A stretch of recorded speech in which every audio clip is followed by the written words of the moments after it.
అంతే, అంతకుమించి ఏం లేదు. రీసెంట్గా మా డాడీకి కూడా పేరాలసిస్ వచ్చిందండి 6 months బ్యాక్ అట్లా. ఎన్ని హాస్పిటల్స్ చూపించినా కూడా మామూలుగా నార్మల్ మనిషి అయితే కాలేదు. చెట్టుతోటి నడవడం, బాడీ అంతా షేక్ అవ్వడం, ఎన్ని హాస్పిటల్స్ తిరిగినా కూడా అంతే ఉన్నాడు. కాకపోతే మా డాడీకి ఏంటంటే కిడ్నీ డ్యామేజ్ కూడా అయింది. షుగర్ లెవెల్స్ ఎక్కువ పెరిగిపోయి కిడ్నీ డ్యామేజ్ అయిపోయింది. పంట మీద పడ్డది, ఒక చేతి పక్షవాతం లెక్క వచ్చింది.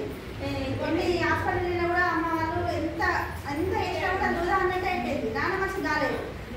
అప్పుడే మేము స్టార్ట్ చేసినాం బిజినెస్. అమ్మ ఎందుకే బయట ఇదంతా చేస్తున్నావు కదా, ఒకసారి మనం వాడు చూద్దాం ఒకసారి మంచిగా ఎక్కడ వస్తున్నా అనేసి మన దాంట్లో ఒకటే B12 స్ప్రే ఇచ్చినాం. 1 monthలో స్టిక్ తీసేసిండు మా డాడీ. ఒక స్టడీగా ఒక 5 minutes నిలబడకపోయేది కాదు నాన్న. ఈ B12 స్ప్రే ఒక 1 month అన్నాక ఏం చేసిండు, అమ్మ ఫోన్ చేసిండు, నాన్నకు స్టిక్ తీసేసుకుని నడవ వస్తుంది.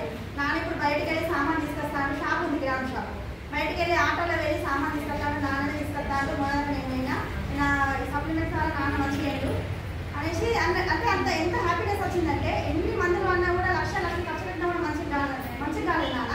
ఇలా జస్ట్ 3,000 పెట్టినాం నెలకు. అట్లాంటి మనిషి మొత్తానికి లేవలేని పరిస్థితిలో ఉన్న మనిషి ఇప్పుడు మంచిగా నడుస్తున్నాడు, బయటకు వెళ్తున్నాడు, అన్ని పనులు తన పనులు తను చేసుకుంటున్నాడు. నాన్న కోసం వెళ్దామన్నా కూడా అమ్మకు చాలా ఇబ్బంది అనిపించేది. ఎందుకంటే పట్టుకొని తీసుకెళ్ళాలి వాష్రూమ్ అయినా కూడా కదా, ఎట్లా ఇబ్బంది ఉంటుంది. ఇప్పుడైతే ఎక్కడికి వెళ్తున్నారు ఇద్దరు కలిసి. అంటే అంత మంచి పవర్ ఉంది మన సప్లిమెంట్స్లో. ఎలాంటి ప్రాబ్లంకైనా సొల్యూషన్ ఉంటుంది. మేమైతే హెల్త్ పరంగానే చాలా చెప్తాం. ఎందుకంటే ఆరోగ్యం ఇస్తే మనకు ఆనందం వస్తుంది, డబ్బులు వస్తున్నాయి, ఆనందం వస్తుంది. అట్లానే ఇప్పుడు కిడ్నీ స్టోన్ అనేది నాకు బాగా అయినాక నేను స్టార్ట్ చేసానండి సీరియస్గా. నేను ఫస్ట్ చెక్ స్టార్ట్ చేసిండ్రు 270 ఐదు చెక్ 1,44,145 రూపాయలు. ఇప్పుడు ఇంకా పైన ఎలాంటి ప్రాబ్లం లేదు. ఇప్పుడు ఈ మనీ అంతా ఏం చేయాలి?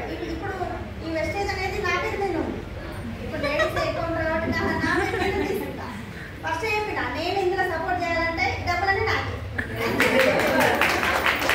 డబ్బులన్నీ నేనే యూజ్ చేసుకుంటా. నువ్వు మాత్రం ఒక్క రూపాయలు అడగదు అన్నదాన్ని మా సార్ ఉన్నారు. ఒక్క రూపాయి కూడా తీసుకోలేదు. నేనే ఫోన్ తీసుకోమని ఫోన్ చేస్తాను. రీసెంట్గా తీసుకున్నాను ఫోన్, వెస్టేజ్ డబ్బులతో తీసుకున్నాం వితౌట్ EMI. ఒక ఫోన్ 20,000 కొనుక్కోవాలనుకుంటేనే మనం EMI పెడతాం, అన్ని రకరకాలు. అలాంటిది 1,76,000 ఫోన్ తీసుకున్నాం.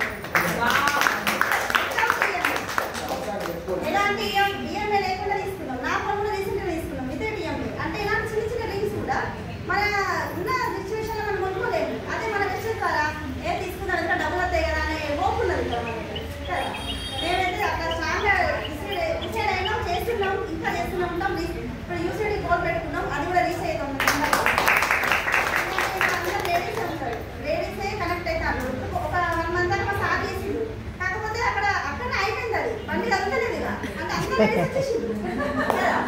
ఎక్కడికైనా వెళ్దామన్నా కూడా సార్కి ఎట్లుంటుంది, లేడీస్ ఉన్నాక జెంట్స్ అనేది కొంచెం తొందరగా మూవ్ కాలేదు. అదే నేనేమింది అనుకోండి, ఎవరి ఇంటికి వెళ్ళినా కూడా నేను తొందరగా లోపలికి వెళ్ళగలుగుతా, వాళ్ళతో మాట్లాడగలుగుతా అనేసి మేము ఇద్దరం అట్లా డిసైడ్ అయినామండి. మాకైతే ఫుల్ డ్రీమ్స్ ఉన్నాయి. డ్రీమ్స్ కోసమే మేము వర్క్ చేస్తున్నాం. మా పిల్లలకైతే గోల్డ్ తీసుకుంటా అక్కడ లోపల పెడతాం. ఎందుకంటే ఇప్పుడు ఆడపిల్లలకి ఏదైనా కూడా తక్కువే, ఎందుకు సంపాదించినా కూడా తక్కువే.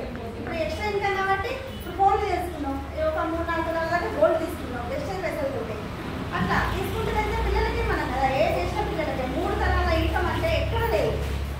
అదైతే బాగా నచ్చింది నాకు. ఇక సారు అసలు ఎట్లా కనిపెట్టారో కానీ 3 తరాల ఇన్కమ్ అంటే ఇప్పుడు ఏదైనా బయట జాబ్ చేస్తే ఒకటే ఇన్కమ్ వస్తుంది, ఇక్కడ 9 రకాల ఇన్కమ్ వస్తుంది. ఎక్కడ ఉన్నారా? కార్పండ్ హౌస్ఫండ్ ఇల్లు కట్టుకోవడం, కార్బన్ ఫండ్ కానీ ఇస్తున్నారా? ఏ జాబ్లో లేదు. మనకి వెస్టేజ్లో ఉన్నది అలాంటి ఇన్కమ్ అనేది ఎక్కడ లేదు. ఆ 9 రకాల ఇన్కమ్ తీసుకుంటున్నాం. మళ్ళీ మనం ఉన్నా లేకపోయినా మన పిల్లలకి వస్తారు. ఇప్పుడు తరతరాలుగా తాతలు సంపాదించిన ఆస్తి ఉంటుంది కదా. ఇప్పుడు మనం చెప్పుకుంటే మా నాన్న సంపాదించిండు ఆస్తి చెప్పుకుంటాం కదా. ఇప్పుడు మన పిల్లలు కూడా మనం ఏదో తీయాలి కదా. ఇది ఇచ్చిపోతే అయిపోతుంది. మనం ఉన్న రోజులు ఇది చేసేసి తర్వాత మనం ఇచ్చిపోయినాం అనుకో, వాళ్ళ తరతరాలు మనం గుర్తుపెట్టుకుంటాం. వాళ్ళ పిల్లలు మన పేరు అనేది అక్కడ దాకా పోతుంది. కాబట్టి మనం వెస్టేజ్ ఉండాలి, మనం చేయాలి. పని చేస్తే పైసలు వస్తాయి. కష్టపడేది ఇంటికి పైసలు మనం ఎంతో అంటే కష్టపడితేనే డబ్బులు వస్తాయి. ఎంత పరంగా అయితే మా మామయ్యకి మంచిగా అయింది, బెస్ట్ పెయిన్ ఉండేది. ఈ వారం బాగా అయింది మా మామయ్య. మేము కూడా చాలా మంది పేషెంట్స్ ఇచ్చినాం. ఇప్పుడు మా నాన్న పేరాలసిస్ మంచిగా కాబట్టి ఇంకో 10 మంది చెప్పినాం. వాళ్ళు కూడా లేచి నడుస్తున్నారు. మంచాల బెడ్ మీద పడుతున్న వాళ్ళు కూడా లేచి నడుస్తున్నారు. ఎంత బాగుంది. వాళ్ళ ఆనందం మనము కొనలేము, అక్కడ డబ్బులు కొనలేము. అప్పుడు డబ్బుల కోసం మనం చేయట్లేదు. అక్కడ వాళ్ళు మంచిగా అనేది చేస్తున్నారు కదా. అట్లా మాకు హ్యాపీనెస్ వస్తున్నది, డబ్బులు వస్తున్నాయి. మేము కూడా చాలా మందికి మోటివేషన్ చేస్తున్నాం. మా ద్వారా చాలా మంది